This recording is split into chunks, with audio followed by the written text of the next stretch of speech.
बिस्मिल्लाहिर्रहमानिर्रहीम। अस्सलाम वालेकुम एवरीवन।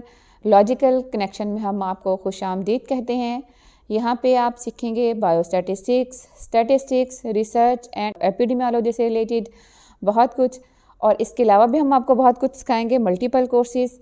और अगर आपको किसी किस्म की कोई हेल्प चाहिए होगी रिगार्डिंग स्टैटिस्टिक्स और रिसर्च के लिए या अपने डाटा एनालिसिस के लिए, उसके लिए आप हमसे कांटेक्ट कर सकते हैं, आप हमें क्वेश्चंस कर सकते हैं। Thank you so much. दुआ में याद रखिएगा। आप हमारे चैनल को सब्सक्राइब करें और बेल आइकन प्रेस करें ताकि आपको आने वाली वीडियोस मिलती रहें। ये आप सबकी हमारी थोड़ी कोशिश होती है कि आप हमसे कुछ सीख लें, और ये आपकी हम हेल्प होती है, ये आपकी मोहब्बत होती है जो आप लोग हमें देते हो, क्योंकि ये वीडियोस बहुत मेहनत से बनाई जाती हैं। आपको जो कुछ पढ़ाया जाता है वो भी बहुत मेहनत से ही कंटेंट तैयार किया जाता है। बिस्मिल्लाहिर्रहमानिर्रहीम। अस्सलाम वालेकुम। आज हम SPSS में डाटा एंट्री सीखने जा रहे हैं। उसके लिए सबसे पहले हम अपना SPSS को ओपन करते हैं। आपके पास SPSS अगर ऑलरेडी इंस्टॉल्ड है तो ठीक है, अगर नहीं तो आप मेरी दूसरी वीडियो में जाके हाउ टू इंस्टॉल SPSS, आप उसमें देख सकते हैं कि SPSS को हम कैसे इंस्टॉल करते हैं। आप देखिए मेरे पास SPSS ओपन हो चुका हुआ है। इसमें देखेंगे एक आपके सामने एक मेन विंडो है जहाँ पे हम बेसिकली हमारे पास डाटा एंट्री हमारे पास सामने आ रही होती है। और इसमें आप देखें इसके एक्सट्रीम लेफ्ट पे हमारे पास दो टैब्स आपको नज़र आ रही होंगी, दो बटन्स, एक data view and variable view. Basically variable view में हम अपने क्वेश्चनर के या अपने परफॉर्मा के वेरिएबल्स को डिफ़ाइन करते हैं। अपने बिटवीन द टैब्स को करने के लिए हम यहाँ पे Ctrl+T प्रेस करके हम इसको एक्सचेंज कर सकते हैं अपने जिस टैब में भी जाना हो। उसके अलावा आप देखें एक आपको SPSS जब आप ओपन करते हैं कि आपको साथ एक ये व्यू नज़र आता है सेकंड। ये बेसिकली हमारी आउटपुट विंडो है जिसमें हम अपने रिज़ल्ट्स को जब एनालाइज करते हैं अपने डाटा को, तो हमारे जो रिज़ल्ट्स हैं वो यहाँ पे डिस्प्ले होते हैं।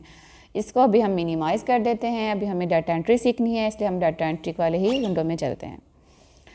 अब देखिए हमारे पास यहाँ पे इस वक्त हम वेरिएबल व्यू में हैं। यहाँ पे आपको वेरिएबल व्यू में सबसे पहले आपको अपने वेरिएबल्स डिफ़ाइन करने होते हैं। हम यहाँ पे अपने लिए पास एक क्वेश्चनर ओपन कर लेते हैं और हम साथ साइड बाय साइड SPSS को भी हम देखते हैं कि हमने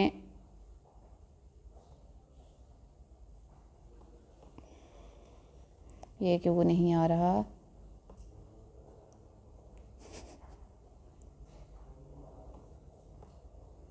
अच्छा जी, अब देखें हमारे पास एक क्वेश्चनर साथ ओपन है जिसमें सबसे पहले इन्होंने कोई स्टडी की हुई है, कंपैरिजन किया हुआ है of comparison of level of comfort between people using bifocals and separate glasses. Between ये ग्लासेस हैं कोई उन जिसमें कंपैरिजन इन्होंने किया हुआ है। अच्छा, इसमें देखिए सबसे पहले नेम है। नेम की वैसे ऐसा आपको ज़रूरत नहीं होती फॉर एनालिसिस, हाँ, लेकिन आप अपने लिए रिकॉर्ड के लिए एंटर करना चाह रहे हैं तो आप कर सकते हैं। आप नेम एंटर करने के लिए आप सबसे पहले जी नेम लिखें और आप एंटर प्रेस कर दें। जब आप एंटर प्रेस करेंगे तो आपकी ये जो बाकी की सारी फील्ड्स हैं ये बाय डिफ़ॉल्ट फिल हो जाएंगी। अब नेम के साथ सेकंड कॉलम आ रहा है टाइप। बेसिकली ये होता है कि आपके जो वेरिएबल की वो टाइप क्या है। अब जैसे हमारे पास अगर हम नेक्स्ट वेरिएबल है, हम कहते हैं एज एंटर किया। एज हमारे पास देखिए न्यूमेरिक होता है। नेम जो है वो हमारे पास न्यूमेरिक नहीं होता, वो हमारे पास वो डिजिट्स होते हैं। तो हम क्या करते हैं, हम उसकी टाइप चेंज कर देते हैं। टाइप चेंज करने के लिए जैसे मैंने उसके ये जो मैं दोबारा करके दिखा देती हूँ, ये जो 3 बटन्स बने हुए इस पर क्लिक किया तो हमारे पास ये जो डायलॉग बॉक्स ओपन हुआ है, हम यहाँ पे जाके इसकी टाइप स्ट्रिंग कर देंगे। ओके करेंगे तो ये हमारी टाइप चेंज हो गई। अब एक चीज़ आपने हमेशा माइंड में रखनी है कि जब भी आपने वेरिएबल्स अपने यहाँ पे एंटर करने हैं, जब वेरिएबल नेम के लिए हमेशा आपने एक तो कोई शॉर्ट नेम देना होता है, और वेरिएबल नेम में कुछ स्पेशल करैक्टर्स हैं जो हम यूज़ नहीं कर सकते। हम स्पेस यूज़ नहीं कर सकते, हम स्टैरिक यूज़ नहीं कर सकते, हम हैश यूज़ नहीं कर सकते।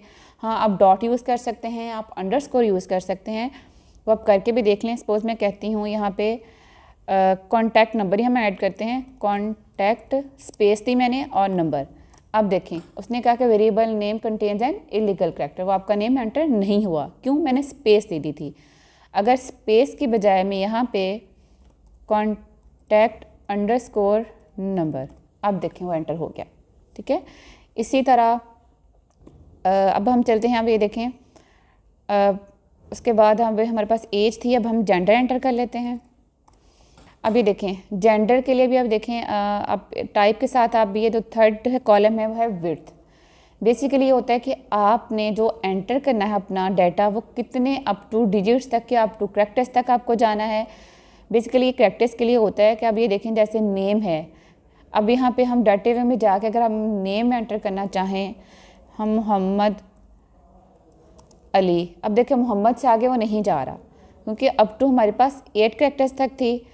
यहाँ पे ये देखें बाय डिफ़ॉल्ट विड्थ तो थी, हम यहाँ पे इसको चेंज कर देते हैं, हम यहाँ पे 8 की बजाय हम 80 कर देते हैं। ठीक है, अब आप जाके डाटा व्यू में जब एंटर करना चाहेंगे मोहम्मद के साथ, आप मोहम्मद अली जिना, अब आप एंटर कर सकते हैं जितना आप भी नाम चाहो। ठीक है, अब हम वेरिएबल व्यू में वापस जाते हैं। उसके बाद एज की न्यूमेरिक ही होती है एज की। हाँ, सम टाइम होता है कि जैसे आप एज के ग्रुप्स बना लेते हो, न्यूमेरिक तो होता है, उसके लिए फिर हम उन ग्रुप्स को कोड्स असाइन करते हैं। फिर उसके अलावा देखें जेंडर है, जेंडर में ये देखिए ये भी हमारे पास अब ये जो उसके बाद आ रहा है डेसिमल। डेसिमल में बेसिकली आपने ये देखना है कि अप टू कितने डेसिमल तक पॉइंट के बाद आपको जो डिजिट्स हैं वो रिक्वायर्ड हैं, जैसे 10.20, 10.321। ठीक है, अगर नहीं तो आप इसको ज़ीरो कर दें। लेबल, अब जैसे वेरिएबल नेम आपने शॉर्ट दिया है, लेबल में आपको कंप्लीट डिटेल्स देनी होती हैं। जैसे मैंने कहा एज है, एज हमारे पास किसकी है, सपोज मैंने कहा एज हमारे पास एज ऑफ पेशेंट्स, तो हम यहाँ पे एंटर कर देंगे एज ऑफ पेशेंट्स। फिर उसके बाद वैल्यूज़, बेसिकली जब वैल्यूज़ में हम जो हमारे पास कैटेगोरिकल डाटा होता है वह यहाँ पे हम उनको कोड्स असाइन करते हैं। देखिए यहाँ पे ये जो 3 डॉट्स आपको नज़र आ रहे हैं, मैं इस पर क्लिक करती हूँ तो हमारे पास ये जो एक डायलॉग बॉक्स ओपन हुआ है, इसमें मैंने जैसे हमारे पास हम मेल एंड फीमेल है जेंडर, हमने कहा 1 हम कोड असाइन कर देते हैं मेल को और हम इसको एंटर कर दिया, ऐड कर दिया। इसी तरह हम 2 कोड्स असाइन कर रहे हैं फीमेल को, अब हम इसको एंटर करके ऐड कर देंगे और ओके। ठीक है, उसके बाद जो नेक्स्ट फील्ड्स हैं वह अब हम देखते हैं। अब जैसे इसमें अलाइन है, वो राइट है या लेफ़्ट है, ये बाय डिफ़ॉल्ट खुद ही सेटिंग हो रही है, इसको आप होने दें। मेयर्स बेसिकली ये है कि आपका जो डाटा आप एंटर कर रहे हैं उसकी क्या टाइप है। वो अगर आपका कोई जैसे एज है वो आपका नंबर्स हैं तो जो कॉन्टीन्यूस है उसको आप स्केल रहने दें। ठीक है, और अगर जैसे हमारे पास है जहाँ पे ऑर्डर, अब ये देखिए एक इसमें ऑर्डिनल आ रहा है और एक आ रहा है नॉमिनल। जहाँ पे आपको ऑर्डर नेसेसरी होता है, जैसे हम कहते हैं जैसे जेंडर है या इसमें मेल है या फीमेल है, इसमें ऑर्डर नेसेसरी नहीं होगा, तो यहाँ पे हम इसको नॉमिनल कर देंगे। ठीक है, इसी तरह जहाँ पे ऑर्डर आ रहा है जैसे एग्री, डिसएग्री, स्ट्रांगली डिसएग्री, तो वहाँ पे ऑर्डर आ जाता है, तो वहाँ पे हम ऑर्डिनल कर देंगे। अब जैसे मैंने एज को बोला है, इसमें ऑर्डर नेसेसरी नहीं है, इसलिए हम यहाँ पे इसको नॉमिनल कर देंगे। अच्छा, अब मेरे पास ये जो क्वेश्चनर ओपन है, इसमें हम इसका फर्स्ट क्वेश्चन अगर एंटर करें तो अब ये देखें क्वेश्चन काफ़ी लंबा सा है, तो आप इसमें से कोई शॉर्ट वर्ड्स लेके भी आप एंटर कर सकते हैं। आप क्वेश्चन 1, क्वेश्चन 2, क्वेश्चन 3 भी एंटर कर सकते हैं। सपोज मैं एंटर कर लेती हूँ क्वेश्चन 1। ठीक है, ये किया और उसके बाद अब ये जो इतना लंबा जो क्वेश्चन है आप टाइप भी कर सकते हैं और आप इसको कॉपी करके पेस्ट भी कर सकते हैं। मैं कॉपी पेस्ट कर रही हूँ। ठीक है, Ctrl+C एंड जाकर हम यहाँ पेस्ट कर देते हैं। ओह सॉरी, मैं ये लेबल में करना था, मैं वैल्यूज़ में कर रही हूँ, ये यहाँ पे आना था। अच्छा जी, वैल्यूज़ में जाएं। अब ये देखें वैल्यूज़ में हमारे पास यहाँ पे डिफरेंट कैटेगरीज हैं, उन्होंने डिफरेंट ऑप्शंस दी हुई हैं, तो हम वैल्यूज़ में यहाँ पे इनको कोड असाइन कर देंगे। उसी तरह हम ये जो स्मॉल सा बॉक्स है इस पर क्लिक करेंगे, हमारे पास डायलॉग बॉक्स ओपन हुआ है, जो हम 1 हम कोड असाइन कर देते हैं नेवर को, और इसी तरह हम 2 कोड असाइन कर देते हैं समटाइम्स, 3 हम कर देते हैं मोस्ट ऑफ द टाइम, 4 हम कर देते हैं ऑलवेज। अच्छा, अब यहाँ पे देखें, आप लोग ये बताएं कि इसमें ऑर्डर नेसेसरी है या नहीं। अब ये देखें इसमें ऑर्डर है एक, मतलब some time, most of the time and always, तो यहाँ पे हम इसको कर देंगे ऑर्डिनल।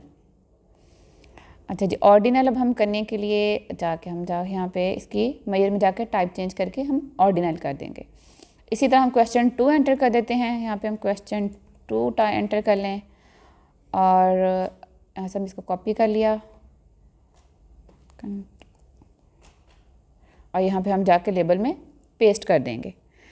ठीक है। और इसी तरह अब ये जो हमने ऑप्शंस दी थी, जो हम कैटेगरी से साइन की थी, हम दोबारा एंटर करने के बजाय हम सिंपल कॉपी करके यहाँ पे इसको पेस्ट कर देंगे, ठीक है। और इसी तरह अब ये जितने भी वेरिएबल्स हैं हम सब इसको इसी तरह एंटर कर सकते हैं। अच्छा, अब हम ज़रा डाटा व्यू में जाते हैं। डाटा व्यू में जाके हम कुछ वेरिएबल्स का डाटा एंटर करके देखते हैं। जैसे हमने हमारा नेम हमने एंटर किया हुआ है मोहम्मद अली जना, इनकी एज क्या होगी, हम कह देते हैं 47 और कॉन्टैक्ट नंबर इसकी हमें ज़रूरत नहीं है। जेंडर क्या है, 1 हमने कोड असाइन किया था मेल को, इसलिए हम 1 कोड असाइन कर देंगे। सपोज इन्होंने क्वेश्चनर में से फर्स्ट क्वेश्चन की जो ऑप्शन ली है 2 ली है, फर्स्ट क्वेश्चन की, क्वेश्चन 2 की 3 ली है, क्वेश्चन 2 की हमने टाइप चेंज नहीं की थी, इसलिए यहाँ पे देखें ना इसकी टाइप में स्केल आ रही है, तो हम इसकी टाइप जाके चेंज करके ऑर्डिनल कर देंगे। अच्छा जी, नेक्स्ट हम कहते हैं हमारे पास है वलीद रशीद, इनकी एज है 25, जेंडर है मेल, और क्वेश्चन 2 में सपोज इन्होंने ऑप्शन 3 सेलेक्ट की है, क्वेश्चन 1 की, क्वेश्चन 2 की इन्होंने 4 सेलेक्ट की है। इसी तरह नेक्स्ट है हमारे पास, हम कहते हैं Fatima and she is 22 years old and female, और क्वेश्चन 2 में इन्होंने ऑप्शन सेलेक्ट की है 1 एंड 2, सपोज क्वेश्चन 2 के 2। इसी तरह नेक्स्ट हमारे पास है Rabia and she is 23 years old and age gender female, और इन्होंने ऑप्शन सपोज सेलेक्ट की है 2 एंड 3। इसी तरह आपका रिक्वायर्ड जो आपका सैम्पल साइज़ है, जितना आपको अब डाटा एंटर करना है आप इसी तरह एंटर करते जाएंगे। और SPSS को सेव कैसे करना है, इसको सेव करने के लिए सेम जैसे आप माइक्रोसॉफ्ट की कोई भी फाइल को सेव करते हैं उसी तरह हम इसको भी सेव कर सकते हैं। इसको आप सेव के बटन पर क्लिक करें, आप कोई भी फाइल नेम एंटर करें, सपोज मैं कह रही हूँ डाटा एंट्री, और आप इसको सेव कर लें। डाटा एंट्री के नाम से ऑलरेडी एग्जिस्ट है, तो हम यहाँ पे डाटा एंट्री न्यू कर लेते हैं, न्यू डाटा एंट्री, और इसको हम सेव कर देते हैं। तो बाय डिफ़ॉल्ट आपके डॉक्यूमेंट्स में जाके सेव हो जाती है। इसी तरह बाकी सारा डाटा एंटर कर सकते हैं। एनालिसिस जो है हम इंशाल्लाह नेक्स्ट वीडियो में सीखेंगे। अल्लाह हाफिज़।